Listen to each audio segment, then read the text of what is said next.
But our speaker tonight is well known for her ability to meet such challenges. And so I'm going to stand back and let David Williams tell you about her. So David, I yield to you.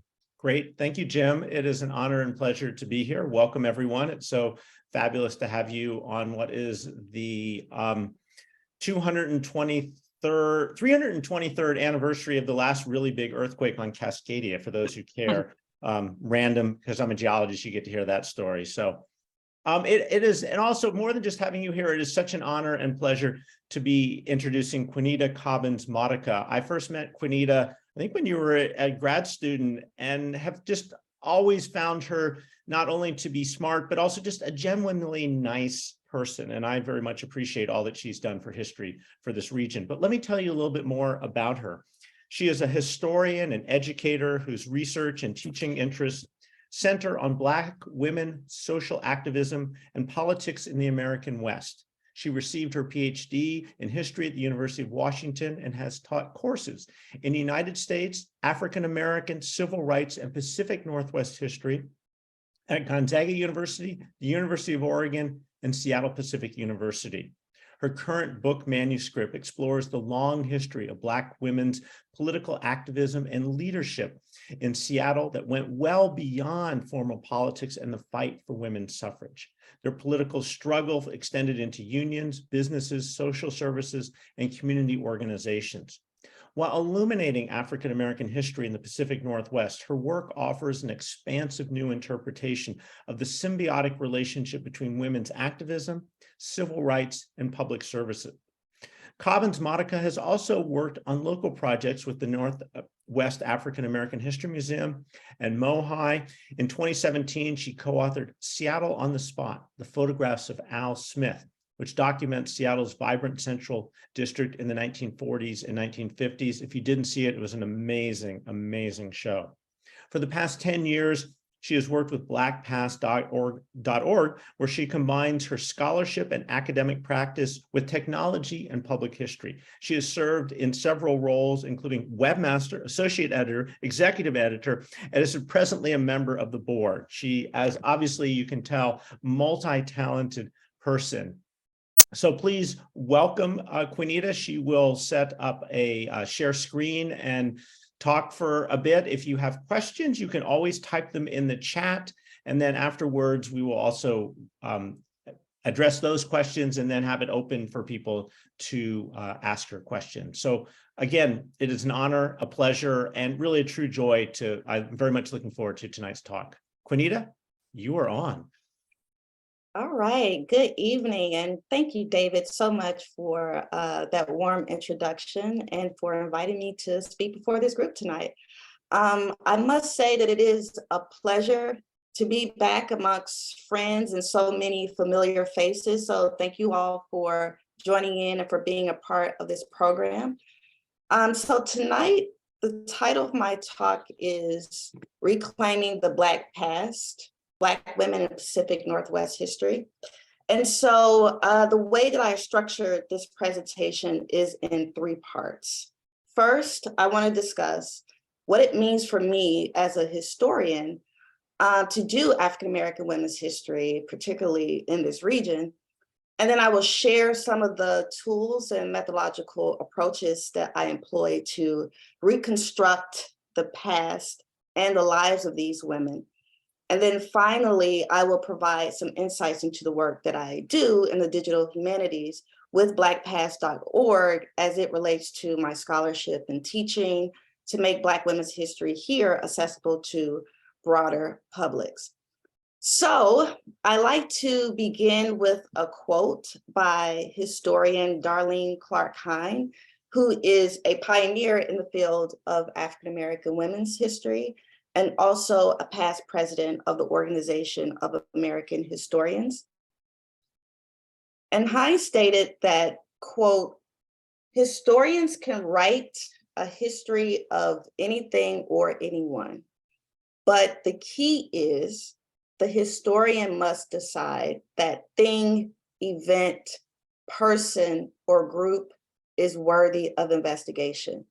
And apparently no one had ever thought Black women were worth studying. And it was as if I entered another universe, a universe that I had never known existed.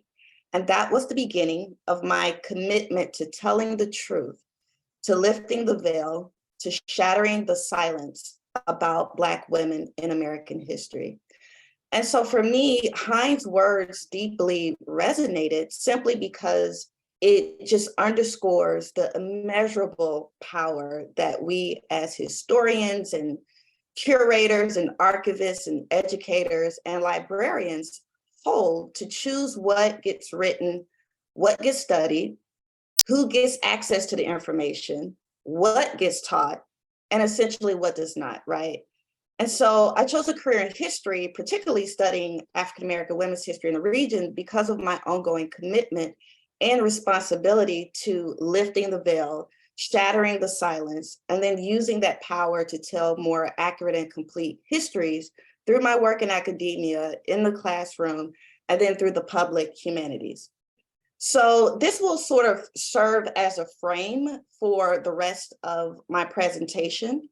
Why does studying Black women's history matter? You know, why should we care? And so I like to start with a story that will provide a window into the process of researching Black women in this region. So 8 years ago, I came across an African-American woman named Addie Fletcher Booth. And in 1943, Booth left Texas with her husband, William Booth, who was a railroad porter, also known as a Pullman porter, and they moved to Seattle. Booth was a graduate of Prairie View AME College and had taught school in Shreveport, Louisiana, before she secured a defense job at the Boeing Airplane Company that year. So just nearly a year of working at Boeing, where Black women comprised the majority of the Black labor force, and here's a popular photo of the earliest Black Rosie the Riveters at Boeing Field in the 1940s. Booth leaves the airplane company and assumes a full-time live-in maid position for Joseph Gottstein, who was the owner of the Long Acres racetrack in Renton, Washington. Now, as a researcher, this was baffling to me. And I began to ask questions of why would Booth leave Boeing at a time when the company offered lucrative wages, and especially at a time where 80% of Black women workers across the country was abandoning the decades-long restriction of domestic service in order to take jobs in the defense industry. And so I began to search for answers, and I obsessed over it day after day, but to no avail. You know, it's uncertain to me why Booth decided to leave Boeing to become a private home worker, especially given the fact that she was a married woman with a college degree. She was a teacher. So I wondered if she left because of the hostile work environment. Did she experience, you know, the common racial discrimination and sexual harassment in the plant that was dominated by white male workers and supervisors? Was it that she could not keep up with the pace of a regimented labor system? Was it out of protest for being required to pay unfair, exorbitant union dues, in which Blacks paid $1.50 more while being barred from membership in the Aeronautics Mechanics Union? They did not admit African Americans or women. So I could only determine that whatever the reason, her decision actually pointed to the restrictive employment opportunities for Black women in the city of Seattle. Therefore, possibly making her decision pragmatic, and that domestic work was one of very few occupations available to Black women and provided stable employment, since the Seattle Public School District refused to hire Black women teachers, and the defense jobs were only temporary because women were seen as only temporary guest workers. Also, another way I began to look at this is that perhaps her decision could indicate her prospect to gaining close access to power and wealth in order to achieve social and economic mobility, thus providing resources for her and her community. And I say that because she did not work for any employer. It was one of the wealthiest families in Seattle at that time, and she continued to work for them for the next 50 years. And she was reported to have been frequently present at the racetracks. So again, this is mind-blowing, right? So as confounding as this seemed to me, what is significant is not the fact that she gave up what was considered a seemingly good job or coveted job at Boeing, but that the long hours she labored as a domestic worker at the racetrack and then at her employer's home in downtown Condo did not prevent her from actively participating in the Black labor struggle and other organized forms of political activism and protest. Rather, after work and presumably on her days off, she engaged in political and labor activities as a ranking member of the Seattle Ladies Auxiliary of the Brotherhood of Sleeping Car Porters, which was one of the first Black unions formed in Seattle. She was also an active member of the Seattle branch of the National Association for the Advancement of Colored People. And so within these organizations, she coordinated fundraisers and meetings to support the Black labor unions in the city, and also served as the founding chairperson of the Interracial Washington State Council for Fair Employment Practices Commission. And this commission was comprised of both Black and white labor activists who would help to lead the fight for fair employment practices law in Washington State. And so with her leadership, she led the Seattle Ladies Auxiliary along with the women of the NAACP. And that will also include Thelma DeWitte, who was the first Black woman hired in the Seattle public school system in 1947 to force the Washington State legislature to pass a fair employment practices law in 1949. And this law essentially banned racial discrimination in employment, and Washington would become one of the earliest states to do so in the nation, although it will remain an uphill battle to actually enforce the law around hiring practices. Now, I share this story about Booth because she seems like an enigma or an unlikely political actor. But in my quest to unearth these historical accounts, I immediately discovered that Booth's narrative is not unique, but it represents the complexities and multifaceted experiences of African-American women in the Pacific Northwest who re-articulated meanings of political expression, leadership, freedom, and resistance in a region whose Black population never surpassed 10%, and then in a state, and particularly in a city, that claimed to be racially tolerant or racially progressive. So like Booth, the vast majority of Black women have toiled in relative obscurity and have been nearly erased in many studies of the American West, as well as in regional history.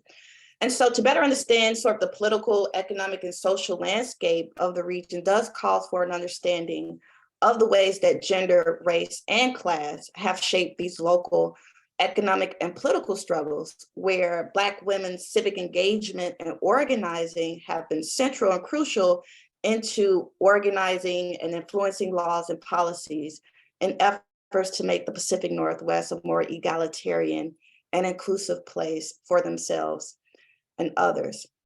So therefore, a large part of the work that I do as a historian, specializing in African-American women's history, is the work of recovery.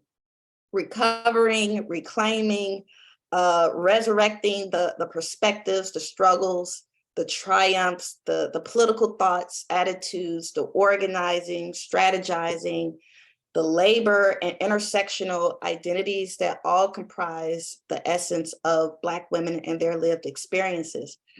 And recovery work, however, presents profound challenges, and that is the issue with sources. When I first started this research project, well-intentioned scholars, as well as public historians and everyday people that I came in contact with, would ask me the inevitable question: how are you going to write a history on Black women in the region? Where will you find your sources? Nothing like that exists here.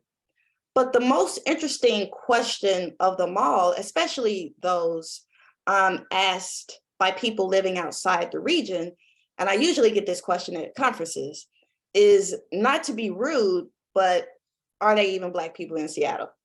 And so these questions, of course, reveal on one hand that there may be a perceived absence of documentation that renders Black women's experiences and agency or lack thereof unrecoverable. And then on the other hand, these questions sort of suggest the often held belief that Black people, let alone Black women, don't exist here, and therefore could not have possibly contributed to or had any significant influence in the region altogether. And so historian Latanya Duncan writes that, quote, as a historian, you spend your time in the archives. The archives is also a violent space for Black women because we're not there, close quote. And so oftentimes this is the case because, as she notes, Black women are only found in archival holdings by scouring through collections related to more prominent male figures or those related to white persons who may have mentioned them. And so I ran into these silences, and I continue to run into these silences. And I tried to attempt to mine out the forgotten where only a few screamed out to me, letting me know that they were there. And so this has produced a persistent methodological quandary for me and for many scholars of Black women's history.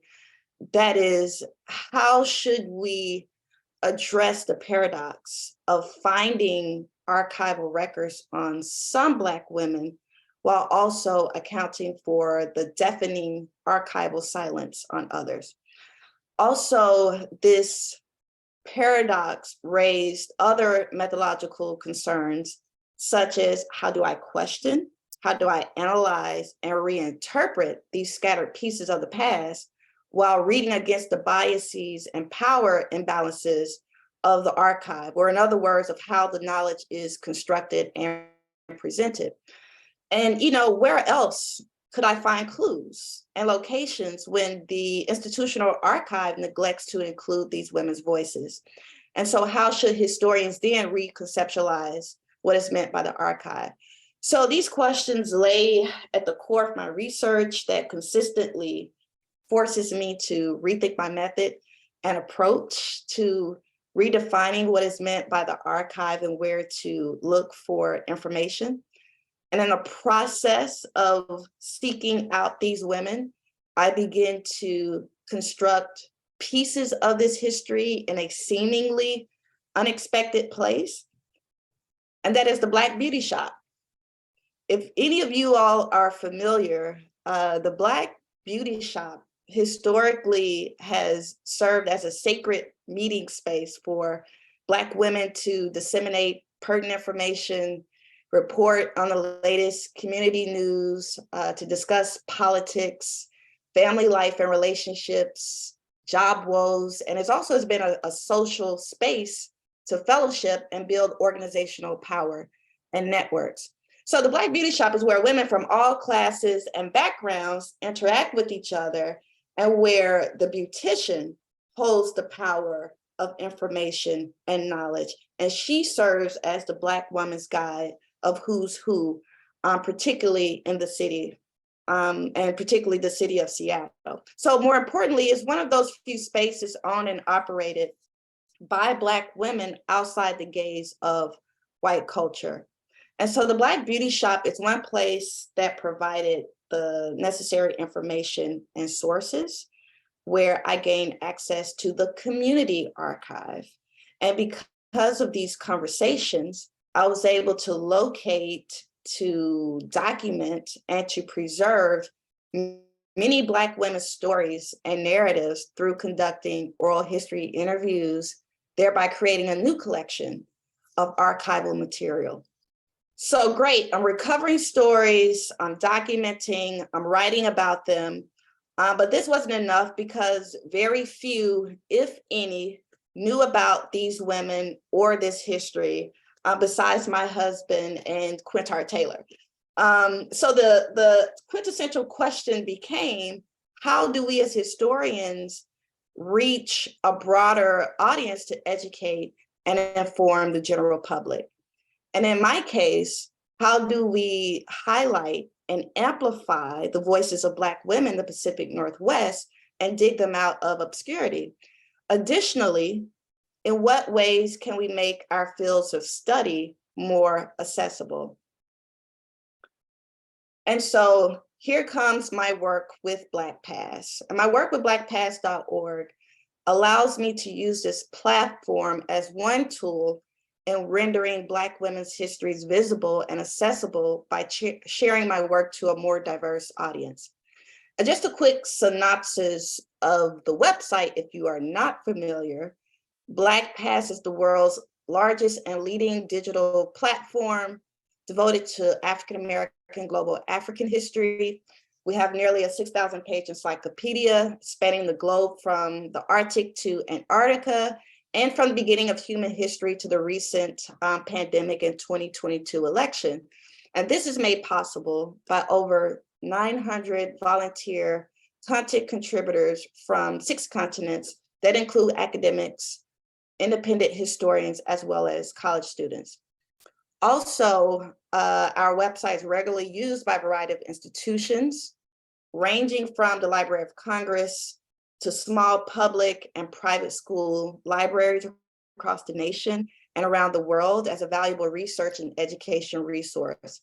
And over the past couple of years, we've reached well over 6 million visitors annually. And in a digital age, the public demands information that is quick. And so we provide an array of information in different forms, such as encyclopedic entries to longer perspective articles that focuses on a specific subject, to timelines, primary source documents, to lesson plans, maps, mini docs, and to profile pages dedicated to special events, such as this page here on the 50th anniversary of the Seattle chapter of the Black Panther Party. So therefore, the technology age is rapidly changing how information is produced and consumed. And one of the ways to keeping a pace with the changing world is that as practitioners of the field, we must find ways to make our work accessible. For instance, only a select few people will read or have access to articles published in academic journals or possibly even books or manuscripts. That is just one of the realities. So I engage BlackPass more specifically to connect hundreds, if not thousands, of readers to my work, making the argument of how Black women's activism influenced urban Western communities that enriches our historical understanding of the power and agency they were able to wield within the region, as well as in American public life. For example, I have profiled here E. June Smith, whose leadership and civil rights activism as the president of the Seattle NAACP helped to force the city and school board to desegregate its schools during the 1960s civil rights campaigns. Also profiled here is Dorothy Hollingsworth, who was an educator and social worker. She was also the first African-American to serve on the Seattle School Board and the first Black woman to manage a major city agency when she was selected by the Seattle School District to be director of the Head Start program in 1965. But the third profile that I like to share with you is of Daisy Tibbs Dawson. And so for the remainder of my time, my work with Dawson's story will serve as a useful example of how I engage and connect the digital humanities with my academic scholarship and work of recovery and preservation. And so Daisy Tibbs Dawson was a 1948 graduate of the University of Washington. She traveled along with 3 other white peace activists to Hiroshima in 1950 after the US dropped the atomic bomb on the city. They went there to extend an olive branch of peace to the Japanese and to help them rebuild their homes and their lives. And Dawson was believed to be the first and only African-American to travel to the city for that effort. And so in 2013, one of the 4 houses they constructed was turned into a museum. And here's a picture of the Schmo House named after the leader of the group. And here Dawson was forever memorialized in the museum doing a ceremony. Now, understanding from a researcher's point of view on the importance of preserving Dawson's legacy, I connected with her family, who was eager to get their mother's story told and recognized. They shared her records with me that included artifacts, newspaper clippings, photographs, letters, memos, and cards that she had been saving for well over 50 years. And this collection documented not just her life's work, but what she thought was important to preserve through her own eyes, that essentially told a story of Black Seattle. And so I discovered this new archival collection, which was in the home, not in the traditional archival holding where Dawson and many others like her, few and far between. So I wrote an article about Dawson's life, which was published in the Columbia of the Pacific Northwest magazine, but I also used a variety of digital tools and methods to extend my work outside of academia. So I turned the article into a 600-word encyclopedic entry for Black Past, and then I strategically made it the homepage, because I was a webmaster at the time, to gain more attention and traction from visitors when they logged onto the website. And so after I wrote this history of Dawson, I convinced the family to donate her private collection, preferably to her alma mater, which is the University of Washington. And so I immediately contacted Ann Jenner, who is the Pacific Northwest archivist and curator, and she was so very gracious in this process. And I helped to oversee the transfer of those documents with Ann's help between the university and the family, serving as that liaison between the institution and the community. And so as a result of the university's acquisition of this collection, today the UW libraries house the Daisy Tibbs Dawson papers, which is open to the public. And this collection documents Dawson's work in the public school system, as well as Seattle's Black community from the 1950s to the 1980s. And so because of the study of Black women in the region, such a marginal field, my work of recovery and preservation also informs my pedagogical approach to teaching and helping students to explore a rich but yet complicated past. And as an educator, I have involved my students at Gonzaga, as well as the University of Oregon, in these recovery projects of local history.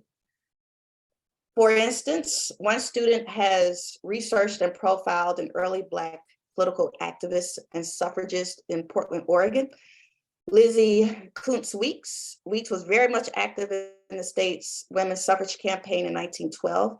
And in 1914, she led a group of Black women from the Central Library to the Multnomah County Courthouse to register to vote. Another student profiled Jenny Hughes Smith, who was the first Black student to graduate from the University of Idaho. In 1899, she received a bachelor's degree in science. And her husband would later become wealthy silver mining prospectors and landowners in northern Idaho before relocating to Spokane in the early 1910s. And lastly, another student has increased our knowledge of Claudia B. Thomas, who was the first Black woman selected as mayor in the state of Washington in 2006. And she became mayor of Lakewood and was actually instrumental in incorporating the Lakewood area just south of Tacoma as a city in 1996, and she served on the city council thereafter. And so each of these students have contributed to advancing our knowledge of the important roles and experiences of Black women here in the Pacific Northwest, and have uncovered these hidden histories to be a public benefit. And so I'm going to just stop there. Thank you all for listening, and I hope that this talk stimulated your interest to visit Black Past and to check out our content. If you would like to learn more about any of the women featured in this presentation, you can just go to blackpast.org and type in their names in our new and improved search bar, or David, if you may, if you can find the links to some of these women and put them in the chat. So thank you all. David, I'll take a few questions and comments. Great. Well, I just want to say, wow, thank you, Quin'Nita. It was beyond what I expected. And to me, listening to you tell your story, I felt like you were not only illustrating, but also just inspiring of what does it mean to be a historian, to find the questions, to ask the questions, to find the stories, to share the information, and then, as you kept hitting on very hard, to make it accessible. And I think that's, to me, is just so inspiring that all of us who are involved with this organization, the defining character of this organization is that collection and dissemination of history of the Pacific Northwest. So I just thank you for the inspiration of showing us a way that you did it and ways that others can, hopefully follow what you're doing in terms of just that basic formula of getting out there and asking, finding, sharing. Thank you, Quin'Nita. Thank you, absolutely. And I'm hoping that others will share their stories or have recommendations or suggestions of how they go about uncovering different kinds of histories. Yeah, there is a couple questions, if I may. If that's okay, is that what I'm supposed to do, Jim? Is that why I get the big bucks here? Okay, well, I'll let you know if I get any. Jim, you put out a question. Interesting that a politically active Black woman worked for Joe Gottstein for so long. I assume that would have been risky with some white employers. Do you know much, Quin'Nita, I guess, about Gottstein and his political leanings? I don't. Okay. I haven't done any research on Joseph Gottstein other than the fact that he and another business partner owned the Long Acres racetrack. But outside of that, I didn't do any further research on him.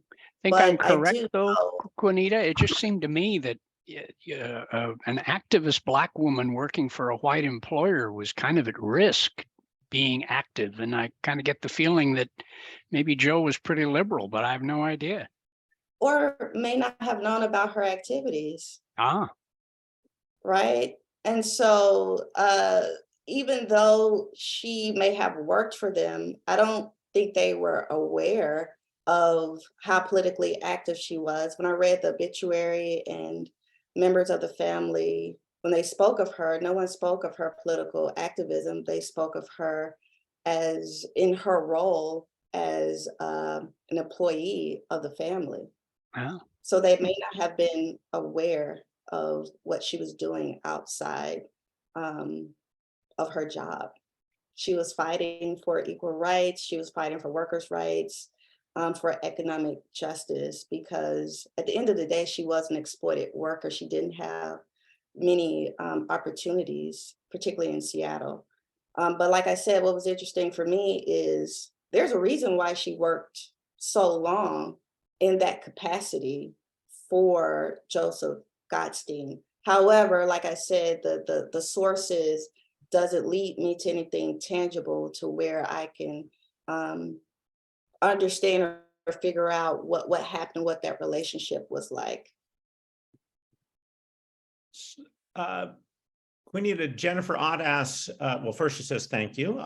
Do your students' questions ever surprise you or open your eyes to new avenues of research?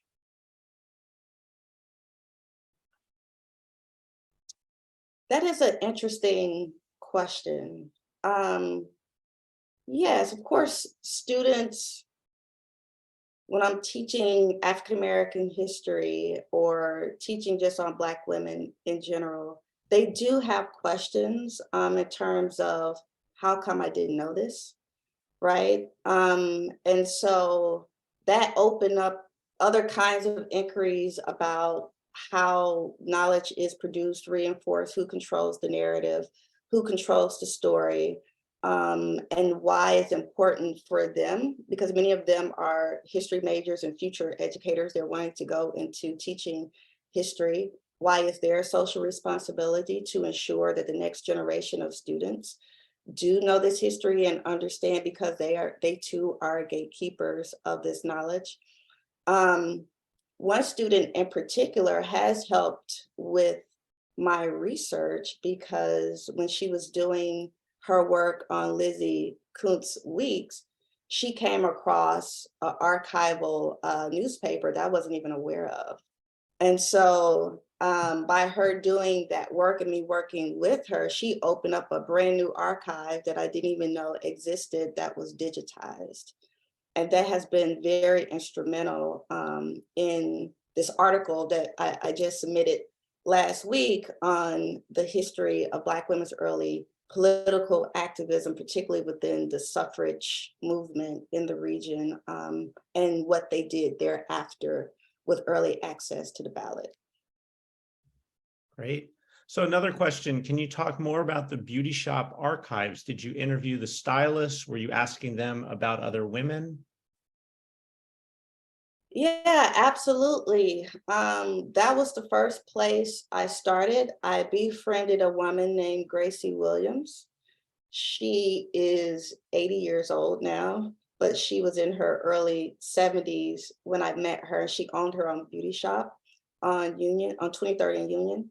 And so when I met her and told her about the research that I was doing, she was like, come to the shop and I'll introduce you to a number of people. And so the women who were there getting their hair done started just naming names of people who they felt that I should know, that I should talk to. And so I wrote those names down and I called every last one of those women, and that just led me to more information, more sources, and more places to go to find who some of these women were. A lot of people know Charlene Williams. She's another beautician who was very much active politically, as well as in the community in the Central District. And if you just go to her beauty shop in general, it is like a museum and an archive in and of itself, because she had a lot of documents that she had put up. She also, when I talked to her, went into a little back room and brought out all of these documents that she had. Just sitting there in her beauty shop. And so she was very resourceful. And she even wrote a book, a small book on some of the local Black historical figures in Seattle. So she was able to direct me to a lot of information about Seattle's history, particularly there in the Central District, and other women who I should talk to about finding more information on covering this history and these stories. When we were talking before, Quin'Nita, before the event began, you said this idea of the mystery and finding the gold. I mean, this seems like you hit the lode.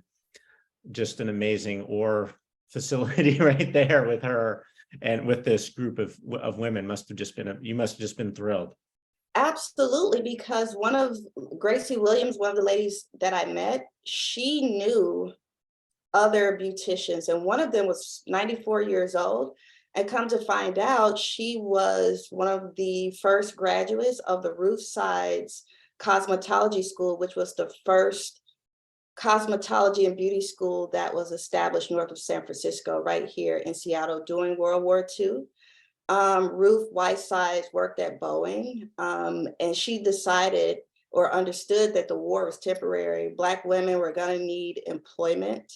After this war was over, she understood they would be the first fired. And so she looked for a way that Black women could have a sustainable income. And so she created this beauty school for Black women. And at the time, there's a large Black migration. And the beauty shops that were here could not cope with the growth and the demand for doing Black women's hair. So she saw a really great business opportunity that could fulfill a need and a demand, but it also gave Black women more economic and financial autonomy over their lives. And so she created this school, and I came in contact with one of the earliest graduates of that school, and I believe she graduated in 1948. And I went to her home, I interviewed her and talked to her, and she actually had her certificate from that school. And I don't think much is surviving from that cosmetology school. And Marie Edwards, which was another student, would take over that school in the late 1940s, early 1950s, and it would become the Marie Edwards Beauty School, and that will last for 40 plus years. And so there was no way I probably would have came across that treasure trove of finding that certificate that provides evidence that this school existed. And it was a real training program for Black women to be self-sufficient. Yeah, wow. So the beauticians for me were so essential for my research. And many women who graduated from that school were very politically active. Gracie Williams, she held a literacy program in her beauty shop. Charlene Williams, she created or helped to create and start the Central Area Chamber of Commerce that is adjacent to her beauty shop. And so these women used their businesses and these spaces as sites of political action and organizing. They were community builders. Wow, great. So a question from Ryan Donaldson. Thank you very much, Dr. Cobbins-Modica, for your presentation and sharing your research with us. Have you found inspiration and more insights for the women you are researching in the digitization and increased availability online of Black community newspapers such as the Northwest Enterprise? Or do you see more archival silences with these types of sources?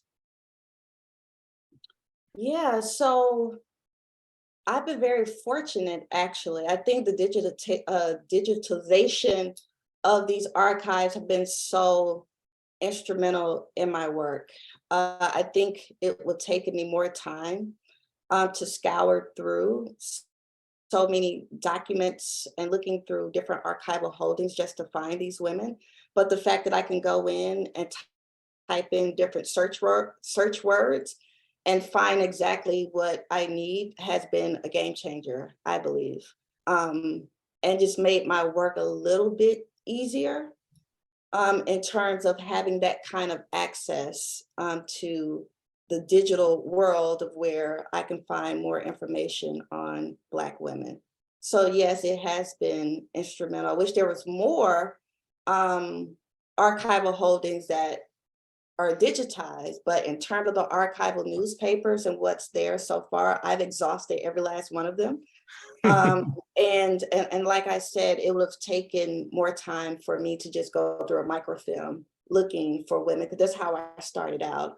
But through the progression of 10 years working on this project, more and more newspapers have been digitally archived, so it's made it much easier for me. And on your eyes. Oh yeah, absolutely. Ann Generous, can you talk about the Black Heritage Society and how you have worked with that collection? So I've worked with the Black Heritage Society on the Al Smith project. I have yet to visit their holdings there at Mohi, simply because of the past couple of years, it's been closed because of the pandemic. So I haven't yet visited those archives as of yet, but the Black Heritage Society have been very much supportive of the work that I've been doing. Okay. I was just typing it out. Dr. Taylor, I see you said you sent a question to Al Broussard. I apologize if I mispronounced your name. And did you have a question? I apologize, I can't see it in the chat. Is there one you could open up your mic and just ask the question? Yeah, hello. Yeah, I'm Thank you. sorry. I'm sorry, Dr. Cobbins-Modica. I am not well versed with this medium. So let me just ask the question that I actually typed out. First of all, let me say this is a wonderful presentation, and thank you for all that you say about Black Past. Can you speak to why some Black women were accepted into the traditional archives while other women were not? What role did social class play in why some women's stories were preserved in the traditional archives? Absolutely. You know, for me, when I see those women who are in the traditional archives, many of them have an understanding of the importance of legacy and the importance of what the archive means. And so many of them have voluntarily given their papers over, and they're more middle class and professional women. Many of the women that I interview, many of them have never heard of the word archive and what it is and what it means to preserve that history. So I do a lot of work in terms of just trying to encourage and speak about the importance and significance of the archive and why their story matters. Many women just see themselves as just surviving and just doing the work, right? Because that's what they've been conditioned to do. And that much of the work that they've done, they don't see it in the grander scheme of history and how it's operating, right? And so I have to show the big picture of why their story matters. And then to convince them that they should probably hand over their work to an archive to preserve that history, to say that Black women were here, this is what they did, and that they mattered. Because for the most part, that's where the dissertations, the books, the articles, that's where they come from. People go to the archives to create those stories. And so if they're not there, or they're erased from that archive, then a lot of their stories don't get told. And particularly those who may be poor or low income, again, for them, they have just never been exposed to an institutional archive and what that actually means. So there needs to be a lot of work in terms of going out in the community and to just talk about what is the significance of Black people preserving the stories and how do you do that? And then the second thing too is those who do want to donate their work to our archive, there's this idea of distrust. You know, the people who are the gatekeepers of the archive, how will they handle their papers? How will they handle their story? And so there has to be more involvement in terms of building a relationship with the different repositories in the Pacific Northwest, as well as the community, and talking about the significance and importance and the legacy of keeping Black history alive. And one way to do that is to be able to have your collection or your information in an archive somewhere. Are there any other questions? If not, I will say my final word and then I will give it over to our fair president. Again, thank you, Quin'Nita, again, not only for your information, but for your inspiration. I think you certainly, what you do means a lot for all the historians who are watching tonight. So it's just wonderful to see you again. So You're yielding to me now? I'm yielding to you, Jim. Well, many thanks, Quin'Nita. You know, the letter that's going out to members and potential members is pointing out that one of the things we're doing these days is if a member or people we know come out with a book, we want to make sure we put it on our website so people are familiar with that. So we are looking forward to announcing the publication of your book and reading it. So many thanks for your talk and best wishes to you for all the things you do. Next meeting is February 23rd, Thursday, And before that meeting, you know, if you're walking or driving or biking along Lake Washington Boulevard, it's interesting to know that it started out as a bike path long before cars arrived here. And we're going to learn more history about biking in Seattle at our next meeting in February from author Tom Fuculoro. I think that's the right pronunciation. His book, Biking Uphill in the Rain, will soon be published by the University of Washington Press, and David has arranged for him to come and talk to us. So that's what we'll be doing a month from now. And with that, I have nothing else to report, except many, many thanks, Quin'Nita, for a very splendid talk.